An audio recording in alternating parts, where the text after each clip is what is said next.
Donc nous allons refaire toutes les manipulations du cours de réseau.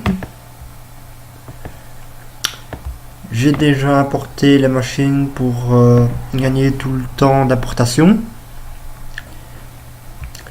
Nous allons partir sur une configuration donc, qui est notée ici avec 3 serveurs. Le routeur qui sera en Linux avec une carte réseau connectée via le réseau de l'école. Ici, vu que je le fais chez moi, ce sera sur le réseau de ma box. Donc je recevrai une adresse IP en DHCP en 192.168.0. quelque chose. Il y aura une carte réseau qui sera connectée sur le réseau local en 172.16.0.1. Le serveur DHCP et DNS seront en Windows 2012 serveur avec une adresse en .2. Le pool du DHCP ira de 172.16.0.1 en 254 avec une exclusion pour la .1 et la .2 qui ont déjà été attribuées. Et on mettra en adresse IP réservée la .3 pour le serveur web et FTP qu'on configurera plus tard.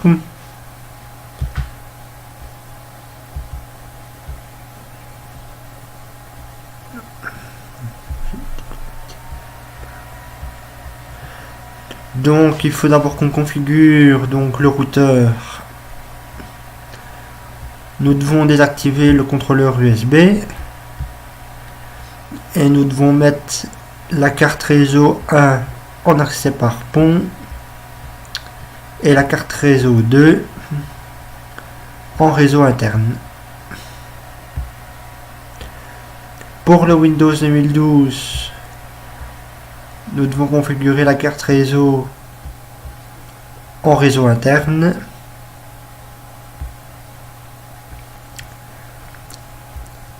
Pour le Windows 7, donc qui sera notre client, nous devons mettre le réseau en réseau interne. Et pour le client web FTP,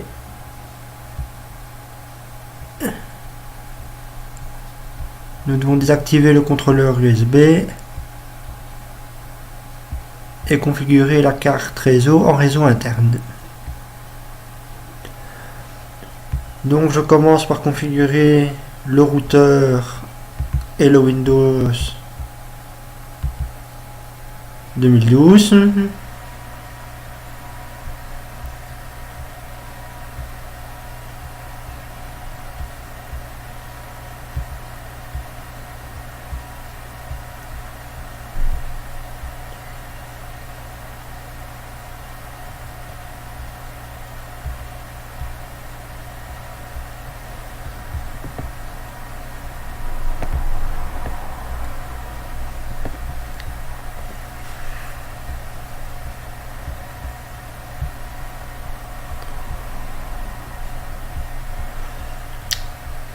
Donc je me connecte sur la machine Linux.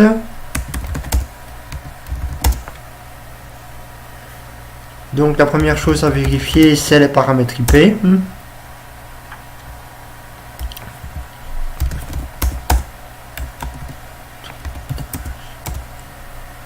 Donc on voit que je reçois bien une adresse IP en 192.168.0.15 en DHCP du côté du réseau internet. Donc il me reste qu'à configurer la carte 1 avec les paramètres du réseau local. Donc pour ça je fais un VI de /etcl/network/interface.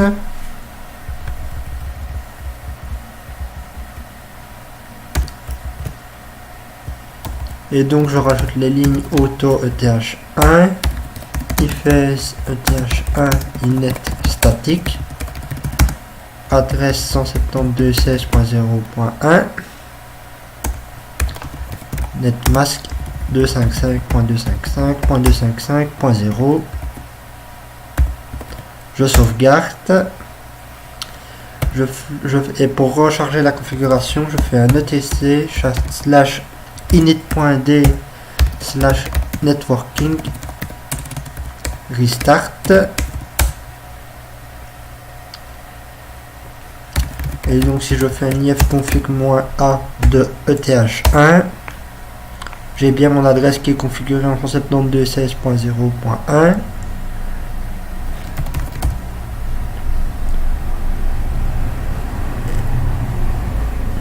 Et donc pour le moment, je n'ai qu'une route configurée en 172.16.0.0 sur la ETH1, ce qui est normal pour le moment. Donc maintenant, la deuxième étape, c'est activer le forwarding. Donc moi, je fais un VI de /etc/6ctl.conf. Je décommande simplement la ligne IP forward égale 1. Je sauvegarde et je recharge la configuration du fichier avec un 6ctl-p.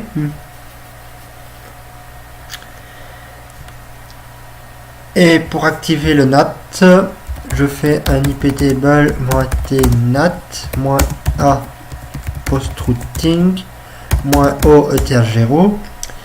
Le -o ETH doit pointer vers la carte réseau qui est connectée vers Internet. Donc dans notre cas, c'est ETH0. -j masque red. Donc si je refais mes routes,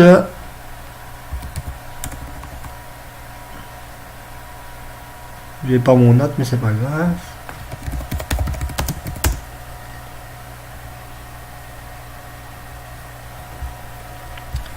Donc normalement ici le routeur est configuré. Donc maintenant je vais configurer le Windows 2012 avec les paramètres IP et tester avec les pings.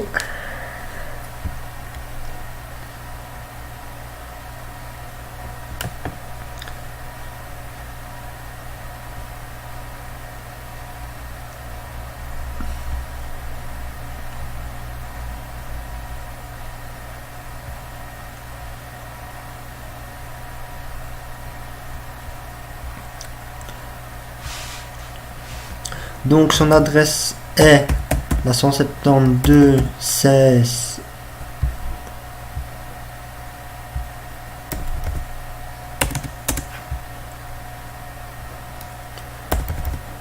02 avec un netmask 255.255.255.0. Sa gateway ce sera la 172.16.01. Et on peut déjà lui dire que le DNS qu'il devra utiliser, ce sera le 172.0.16.0.0.2, donc celui qu'on aura configuré plus tard. On valide. Ça, on ignore pour le moment. Donc ici, si je fais donc un CMD, je vais faire un ipconfig. Donc j'ai bien 172.16.0.2 avec une gateway en 172.16.0.1. Donc si je ping le 172.16.0.1, il ping. Si je ping le 192.168.0.1, il me dit que la destination n'est pas joignable.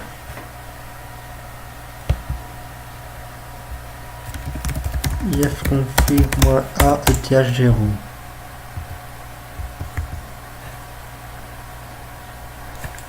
Et donc je n'ai plus l'adresse IPv4.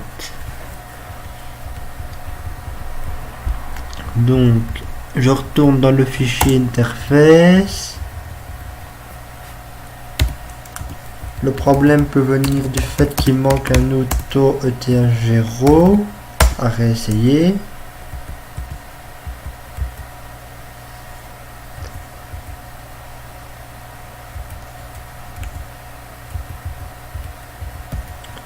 Donc je relance les cartes réseau. Et alors si je fais un ifconfig-a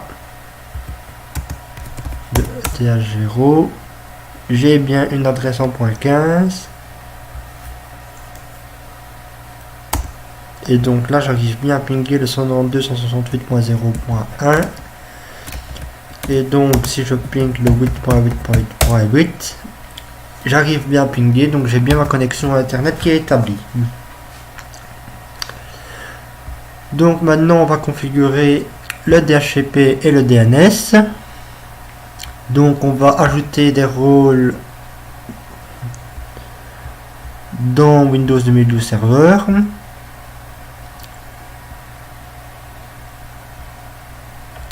Donc, on va directement installer le DHCP et le DNS.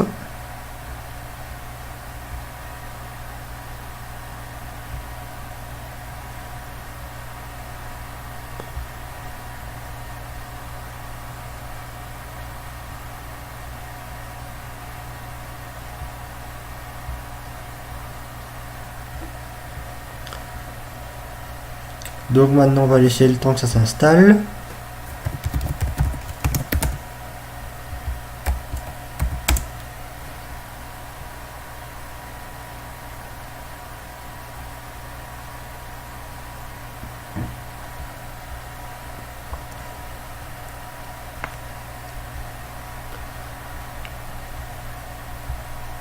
Pendant ce temps, on peut déjà démarrer le client Windows 7 vu qu'on en aura besoin pour tester la configuration du DHCP par la suite.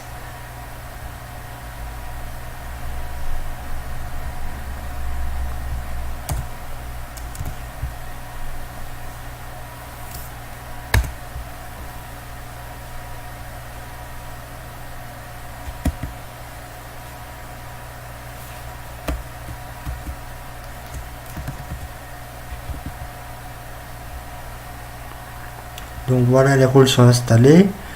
Donc on va dans le menu Tools, DHCP.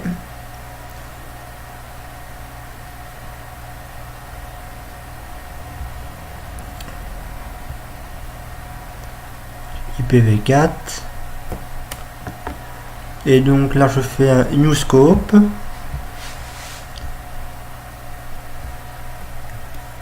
Donc je vais l'appeler LAN par exemple.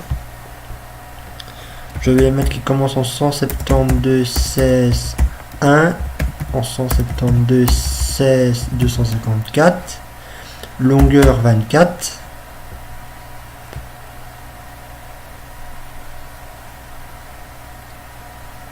Donc je peux mettre en exclusion 172.0.16.0.0.1 à 172.0.16.0.0.2.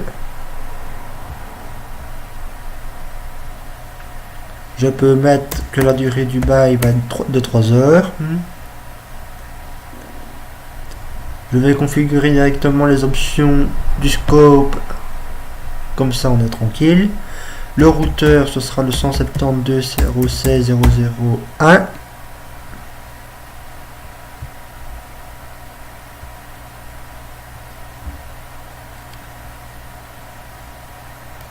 Donc le domaine DNS ce sera par exemple alex.lan et le DNS 172.16.0.2.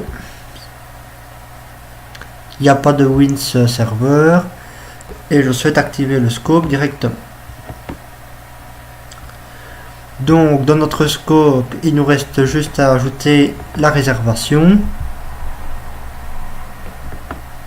New Reservation. Donc ce sera le web server 172.16.0.0.3 et donc il nous faut la MAC adresse de ce serveur qu'on va obtenir en allant dans les paramètres réseau avancé et on n'a plus qu'à recopier la MAC adresse ici 080027 250 E0B at. On voit que notre web serveur est bien ajouté à la réservation. Donc maintenant on se connecte sur le Windows 7.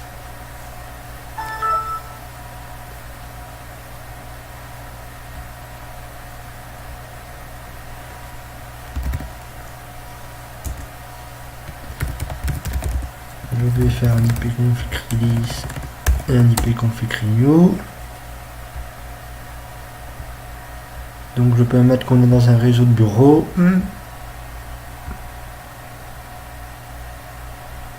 Et j'obtiens bien mon alex.lan 172.16.0.4. Donc ça veut dire qu'il a bien tenu compte de la réservation. Et j'obtiens bien une passerelle par défaut de 172.16.0.1. Donc si je fais un ping du 8.8.8.8, il arrive bien à pinguer l'extérieur, donc c'est-à-dire que je suis connecté à Internet.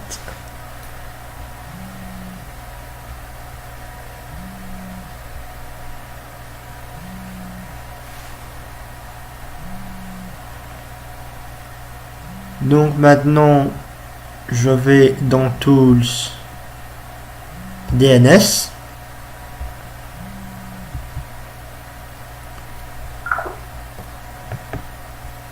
Donc je fais une new zone, primary zone, que j'appelle alex.lan. Je lui laisse créer le fichier.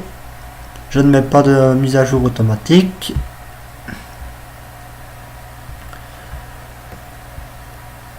Je vais directement créer la réserve lookup, qui sera une zone primaire aussi, une IPv4 reverse lookup,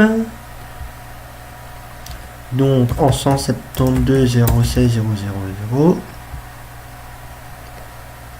Je lui laisse créer le fichier. Donc maintenant je peux commencer à remplir ma zone. Donc je peux dire qu'elle pointe en 172.16.0.1. Je fais créer le pointeur associé directement.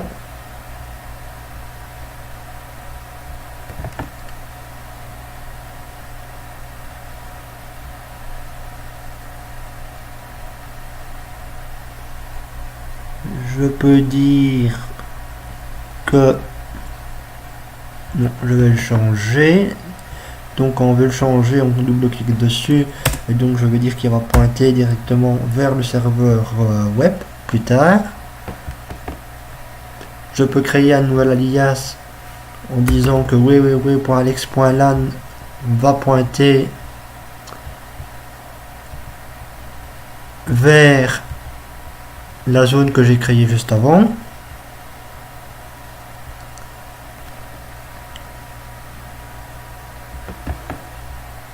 Et je peux dire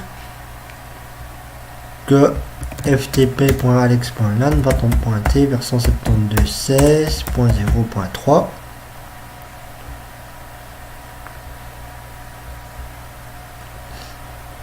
Donc il reste à configurer les propriétés du serveur DNS.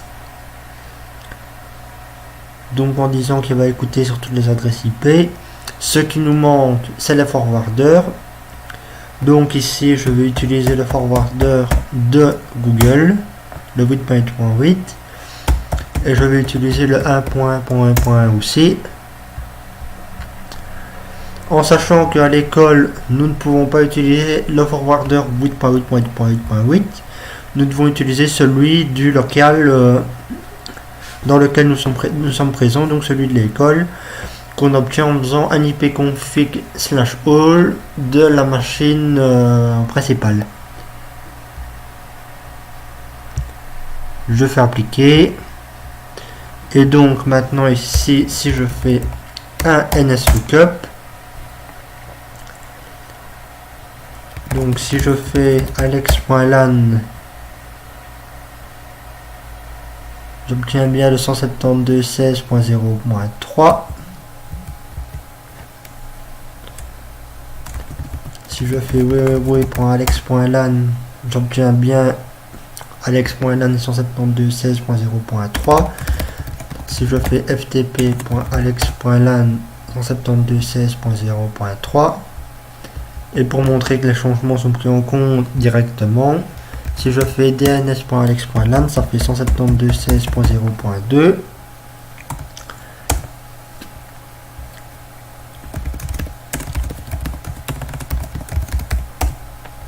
dns.alex.lan 172.16.0.2, et si je fais 172.16.0.2, il me dit bien que c'est dns.alex.lan.